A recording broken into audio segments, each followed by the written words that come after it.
All right. Well, we're all kind of living on a prayer here with the National Hockey League. Chris Johnston of Sportsnet joining us.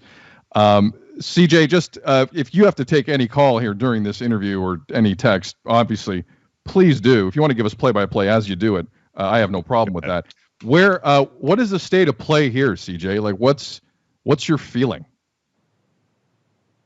Oh, it's a hard one to read, guys. I mean, normally when we're sort of breaking these situations down, if it's an issue that the players and the owners are having trouble finding agreement on, we have sort of a sense of how the things go and the history and all that. I mean, I'm just not in a good spot as a sports reporter and a hockey journalist to tell you what the government's going to do.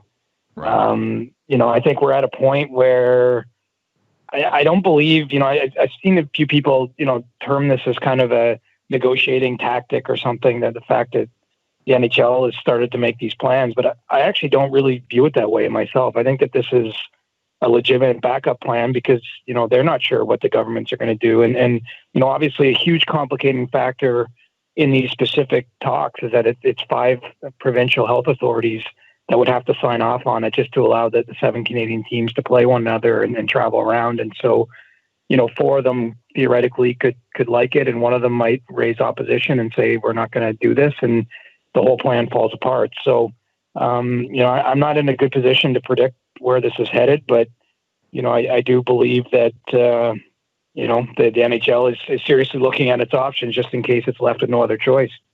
I think the idea that this is out there helps a little bit, but I completely agree with you that the NHL has to go about starting plan B, a plan C, because the whole season depends on it. Like, they can't just sit on their hands and wait for an okay. Absolutely. And it's clear to me that the league is going to do everything in its power to play this season. Whether that's moving the San Jose Sharks, which is going to have to happen at least for a time, probably to start the year or for training camp because of restrictions in California. Exactly. The other California teams could fall under the same category. And, they absolutely do not want to move the Canadian teams. I mean, this isn't a preferred outcome by any stretch, what we're talking about here, but they have to at least consider it because of, where we're at. But I think it's a sign, frankly, of how committed or how much they really want to try to play a season. I think that there perhaps could be some kind of solution if there's a sort of a temporary type bubble set up somewhere, maybe in Canada, if the health authorities will sign off on that, maybe there's a way to get it done that way. But this is, as we know, no one needs to be told this 9 months in, but we're living in kind of strange times. And, this would be an unexpected outcome because I think a lot of us were excited about the prospect of a Canadian division and everything that might hold. And it would all fall apart here if this plan doesn't go through. Chris Johnston of Sportsnet here on Tim and Sid. After you posted that story yesterday, CJ, how many texts from players did you get saying, what? My point is, how surprised were players upon hearing this yesterday as well?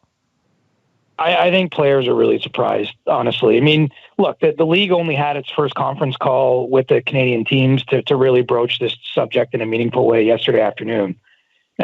Probably half an hour or 45 minutes before that story went public. So, the teams themselves, I think that they probably knew it was, something that could happen, but, this is a pretty fresh option that's being discussed. And so, I doubt, other than the players maybe that are, very, very involved in the ongoing talks. And, when you have a membership of 750 or 800 players in the NHLPA, obviously there's varying levels of engagement on a day-to-day basis with these kind of issues. I mean, I think a lot of guys were confused and I did hear from a few that just wanted to get a little bit more info than might've been in the story. But, look, this is a confusing time for everyone. I will say even people on the team side, even people that work for the Canadian teams with big titles, they don't know what's going on entirely. And it's not because it's being shielded from them. I think there's just a lot of unpredictability to this. And so when you're asking off the top about the state of play,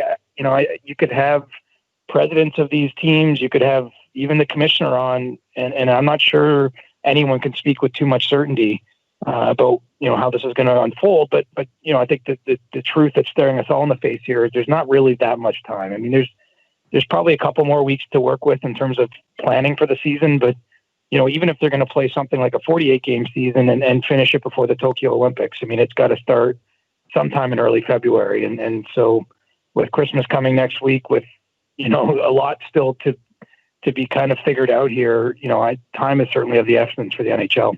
Are the rest of the I's dotted and T's crossed? Because before you broke this news, there was this, we're given here and they were given there, and we're getting like, is the rest done and they're just waiting on this? Well, it sounds like they've made a lot of progress with the protocols and things of that nature. And so, one of the things here, though, is the protocols are contingent on the plan, right? I mean, the protocols look one way if the teams are all playing in their home arenas and traveling around. I mean, the rules about how that would work are one set.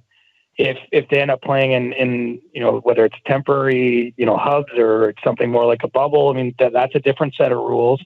Yeah, I think that all that stuff is pretty manageable. I mean, there's a lot of I would almost call them technicalities, at least as it pertains to those of us on the outside. I mean, rules and things that really will not impact our lives, but that matter in terms of a negotiation between the players and the league about how, the season's considered in regards to, players, tenure in the league, whether they get, benefits, all these types of things. I mean, there's a lot that had to go into that, but I don't think that that's really holding it up. I mean, you can't finalize those protocols until you know what the season's going to look like. And let's face it, I think the league had been working, I don't want to say under the assumption, because I'm sure they anticipated this might not be smooth, but they've been working on the plan of the Canadian. The whole reason for Canadian division is that I think they anticipated it would be allowed because there's no U.S. teams going over the federal border.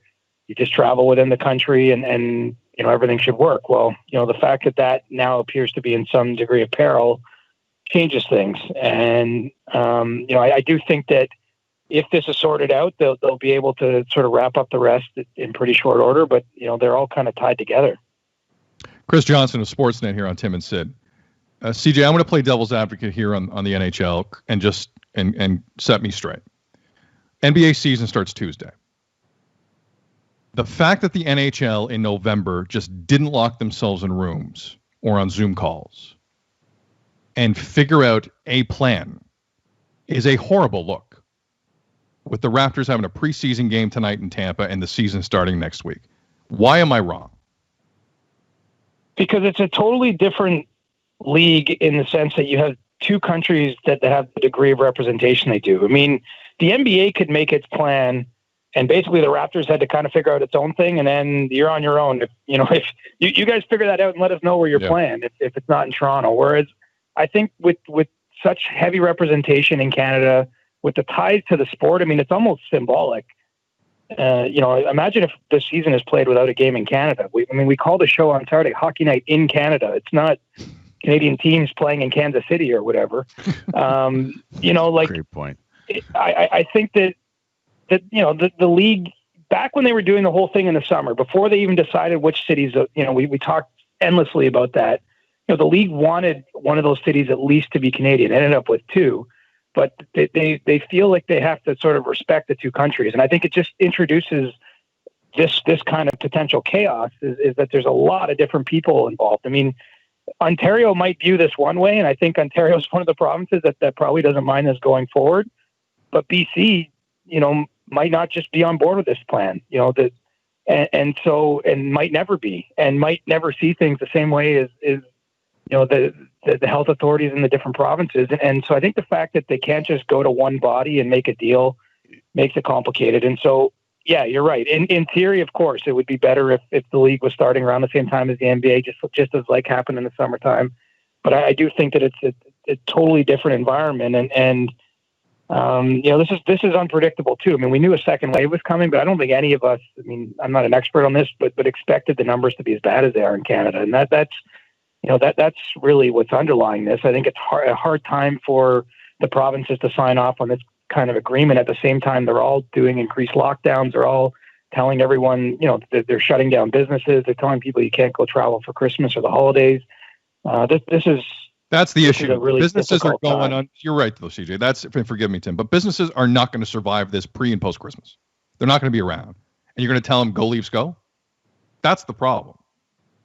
Right. And it's, to me, it's political. Again, I'm not an expert on this, and I'm clearly biased, and I'm saying my bias at the start of this, but I don't actually know how much danger to public health there is here.